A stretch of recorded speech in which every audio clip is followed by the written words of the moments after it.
ఓం. ఇప్పుడు మనం ప్రాణాయామాల గురించి తెలుసుకోబోతున్నాం. బాబా రామ్దేవ్ గారు ముఖ్యంగా 8 ప్రాణాయామాలు చెప్తారు.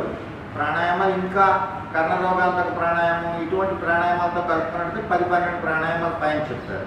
అయితే ముఖ్యమైనటువంటి ప్రాణాయామాలు అందరూ చేయవలసినటువంటి ప్రాణాయామాలు 8. ఆ 8లో కూడా ముఖ్యమైనవి 3. ఆ 3లో మొట్టమొదటిది భస్త్రిక ప్రాణాయామం. ఈ భస్త్రిక ప్రాణాయామము, భస్త్రిక అని చెప్పంటే కమ్మరి కొలుగులో ఉండే తిత్తి. ఆ తిత్తులు లాంటి తిత్తులు మనకి ఇక్కడ 2 ఉన్నాయి. ఈ 2 తిత్తుల్లోనూ మనకి అనేకమైనటువంటి వాయుగోళాలతో కూడినటువంటి ఒక మెత్తటి కండరంతో ఏర్పడినటువంటివి ఊపిరితిత్తులు. మనం పీల్చినటువంటి గాలి ఈ ముక్కు నుంచి ఇక్కడ నుంచి లోపల పిట్యూటరీ పీనియల్ గ్లాండ్స్ని తగులుకుంటూ కంఠం వెనకాతల నుంచి శ్వాసనాళం ద్వారా ఇలా వెళ్ళి 2 ఊపిరితిత్తుల్లోకి నిండుతూ ఉంటుంది. ఆ లోపల వాయుగోళాల్లో ఆక్సిజన్ శోషింపబడి శరీరంలోంచి వచ్చినటువంటి కార్బన్ డైఆక్సైడ్ మళ్ళీ అక్కడ గ్రహింపబడి బయటికి విసర్జింపబడుతూ ఉంటుంది. అది మన విసర్జక వ్యవస్థలో శ్వాస వ్యవస్థ చేసేటటువంటి పని. అయితే మనం ఎంత గాలి పీలుస్తున్నాము, ఒక నిమిషానికి మనం 15 సార్లు గాలి పీలుస్తాం లేదా 16 సార్లు గాలి పీలుస్తాం. అంటే 4 సెకండ్లకి ఒక శ్వాసక్రియ జరుగుతుంది. అంటే ఒక ఉచ్ఛ్వాస ఒక నిశ్వాస జరుగుతుంది.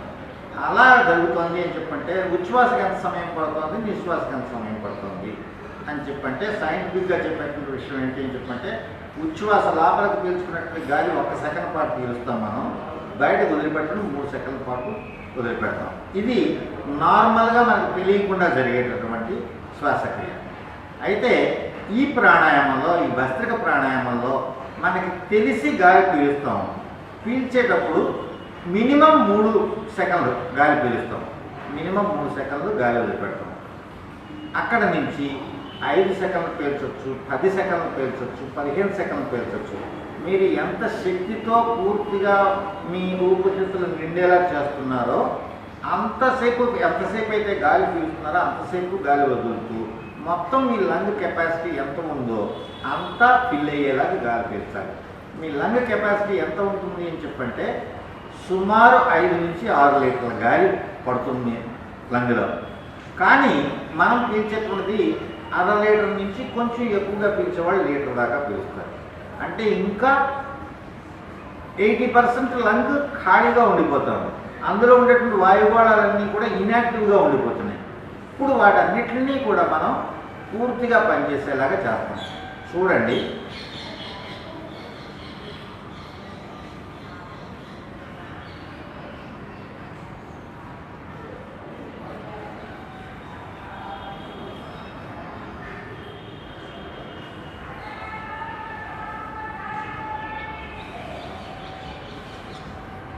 ఈ పని చేసేటప్పుడు మన శ్వాసను తీసుకుంటూ వదిలిపెడుతూ ఉన్నప్పుడు మనం భగవద్ధ్యానాన్ని కూడా చేయడానికి వీలుగా మీ ఇష్టం వచ్చినటువంటి మీ మతానికి అనుసరించేటటువంటి ఏదో ఒక మంత్రాన్ని జపించండి. అల్లాహు అక్బర్ అనండి, హల్లెలూయా అనండి, ఆమేన్ అనండి, ఓం అనండి, సాయిరామ్ అనుకోండి. మీ ఇష్టం ఏదైనా మాకు మంత్రాన్ని జపిస్తూ ఆ మంత్రంతో పాటుగా మీరు ఒక శ్వాసను పీలుస్తున్నారు. ఆ పీల్చే శ్వాసతో పాటుగా మీలో cosmic energy, divine energy from God వస్తోంది, నా లోపల నిండిపోతోంది, నాలో ఉండేటటువంటి నెగిటివిటీ అంతా కూడా బయటకు పోతోంది అనేటటువంటి భావంతో మనం కూర్చున్నట్లయితే యద్భావం తద్భవతి. మనలో ఏమైతే అనుకుంటూ ఉంటామో అదే జరుగుతుంది. కాబట్టి మనలో పాజిటివిటీ అనేటువంటిది వస్తుంది, మనలో ఉండే నెగిటివిటీ పోతుంది. అది ఒక పద్ధతి అయినట్టయితే, అది ఒక రకంగా చూసుకున్నట్లయితే, రెండో రకంగా చూద్దాం.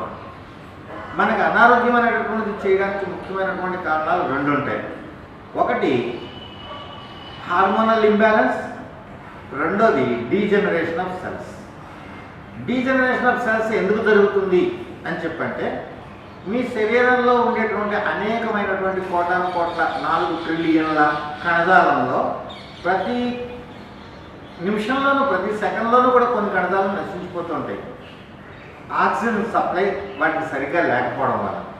అదే ఎక్కువ కనుక జరిగినట్లయితే అక్కడ ఉండేటువంటి టిష్యూ దెబ్బతింటుంది, ఆ టిష్యూతో ఏర్పడిన ఆర్గాన్ దెబ్బతింటుంది.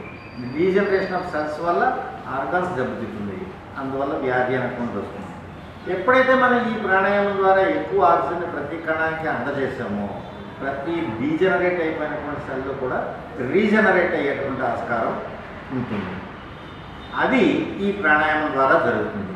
ఈ ప్రాణాయామం ద్వారా మనం మన రక్త కణాల్లో ఎర్ర రక్త కణం అనేటటువంటిది ఒక నిమిషంలో హార్ట్ దగ్గర నుంచి బయలుదేరి ఒక ప్రాంతానికి వెళ్ళి మళ్ళీ ఇక్కడికి రావడానికి నిమిషానికి 3 సార్లు తిరుగుతుంది.